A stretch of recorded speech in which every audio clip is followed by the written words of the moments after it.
Le 7-9. Mathieu Béliard. 8h11 sur Europe 1, la suite du journal, François Geffrier. Il doit quitter la Maison-Blanche dans 9 jours. Donald Trump, contre qui des démocrates poussent pour une nouvelle procédure d'impeachment. Mais elle pourrait ne pas aboutir avant plusieurs semaines. Bonjour Alexis Guilleux. Bonjour à tous. Correspondant d'Europe 1 aux États-Unis. Pendant ce temps-là, Donald Trump a bien l'intention de vanter le bilan de son mandat. Oui, il sera mardi à Alamo, au Texas, au pied du mur, à la frontière avec le Mexique. Sa grande promesse de campagne de 2016, ce sera la première apparition en public de Donald Trump depuis l'attaque contre le Capitole.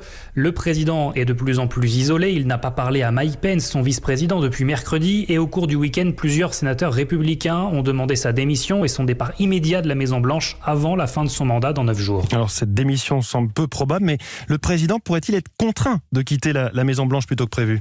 Eh bien, les démocrates poussent dans cette direction, mais le calendrier ne joue pas en leur faveur. La Chambre des représentants va officiellement demander dans quelques heures au vice-président de déclencher le 25e amendement pour déclarer Donald Trump inapte à ses fonctions. Sans réponse dans les 24 heures, la Chambre votera un impeachment, mais ce ne sera pas suffisant pour faire partir Donald Trump.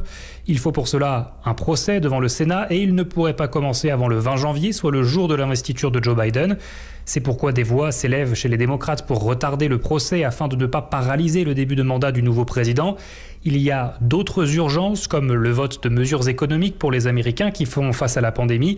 L'intérêt de ce procès décalé, qui pourrait se tenir après les 100 premiers jours de mandat de Joe Biden, serait alors de rendre impossible une future candidature de Donald Trump. Alexis Guilleux à Washington pour Europe 1. Et ceux qui ont regardé la télévision